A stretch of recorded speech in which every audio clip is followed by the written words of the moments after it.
Hey, what's going on, my sex tips? It's Chris, and welcome to a brand new gameplay on the map Warhawk. This is a free-for-all gameplay. It's 30-2 using the Vector submachine gun, and this is a pretty underused weapon, I think. If of all the submachine guns, I think this is one of the more used ones, aside from the M-Tower. But submachine guns, in case you guys didn't know, are vastly, underpowered in this game as opposed to the assault rifles. Assault rifles just dominate, dude.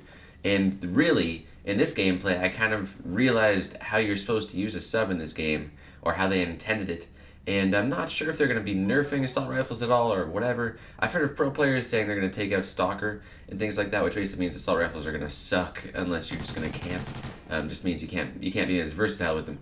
So submachine guns might come more in the future for that, but in pub matches here, submachine guns are probably always going to suck with this game, to be honest. They're probably never going to really stand much of a match against things like the AK-12 or especially that SBS, whatever it's called, that one burst gun. If they don't patch that, my goodness, that gun is stupid. Anyways, so in this video, I thought I'd let you guys know how I got better at this game, because when I first got this game, I was struggling, dude. I'm not even gonna lie. Like, I was pretty good at Black Ops 2. I was a pretty good player. You know, one of those try hard league play master top 10 guys. Remember, if you guys watch my live streams at all. And I got on Ghost here, and I was not good at all. I was struggling really hard to barely come positive. I was like, what's going on? Is it this game? Do I just not like it?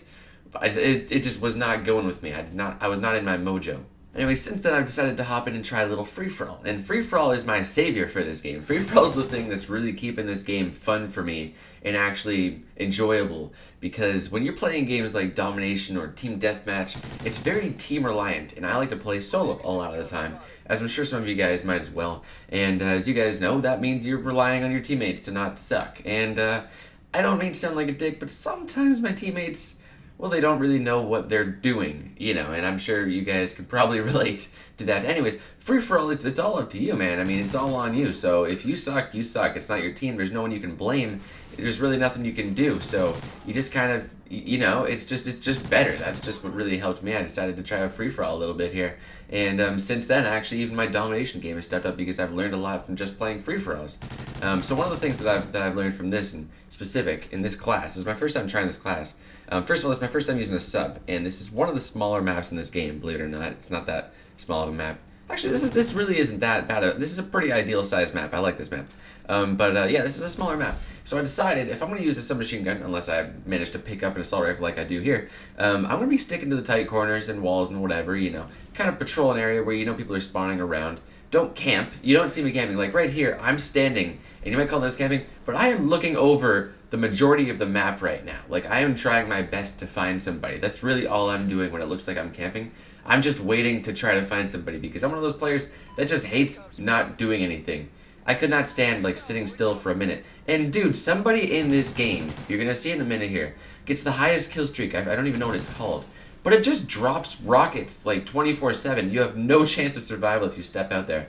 So I just stayed in this building for a second here. People just started rushing me, so I was like, I guess I'm gonna kill you guys. Okay, then. Anyways, so a couple things that I did that really helped me out in this game, especially in free-for-alls, is, first of all, Amplify. Now, if you don't know what that is, that just basically is the perk that lets you listen to people's footsteps very well. And in case you guys didn't know, the sound in this game is phenomenal. It's actually better than Modern Warfare 2. You can hear footsteps from miles away if you have Amplify on. The only problem is you can hear your own, and other people can hear you. And everybody likes to use Amplify, so you're kind of it's just a huge sound war battle. Who's gonna hear who first, and who has the fancier headset? I myself do not use a fancy headset. I use Turtle Beach X11s. Or X1s or something, whatever the hell they're called. They're cheap, $70 Walmart headset. I don't know. They're old. They're 3 years old.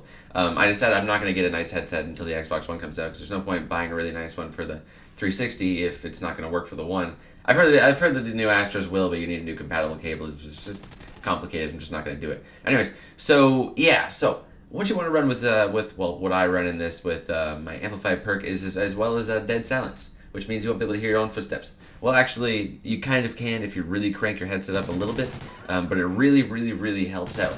It's kind of dumb because Amplify basically renders Dead Silence useless, because with Amplify you can still hear people, you can still sound people with Dead Silence, but it's really confusing. It's hard to explain. It's like if you use both of those perks together, you are the sound whoring god. Now, another perk that you really want to use is Focus. That just basically, it's like Toughness from Black Ops 2. It just makes sure that you don't just get all jumpy and jittery when you get shot. You actually stand a chance in 1v1 gunfights if you don't get the first bullet, which is a good thing. What else was I running on here? I would run Stalker, but I'm not using an AR, so I was using, I think I was just using like Ready Up or Ping or, so yeah, I think it was Ping, yeah. Ping basically, here I get a teabag because I get an objective. This is really weird. I don't know why they did this, but they get these little briefcase occasionally, these little briefcases, and if you pick one up, you got to do the objective thing. You got to do what it tells you to do. And it said humiliate the opponent, and I didn't know what to do, and I teabagged the guy after I killed him, and it gave me a care package, and there were dogs in it.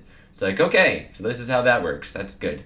Anyways, Ping, how that works is when you kill somebody, it emits a bit of a radar, a little sonar radar thing there, and it kind of lets you know if there's anybody around that dude, which is really helpful for like domination or anything like that. But free-for-alls, it's not too handy. I don't know why I use that perk in this game.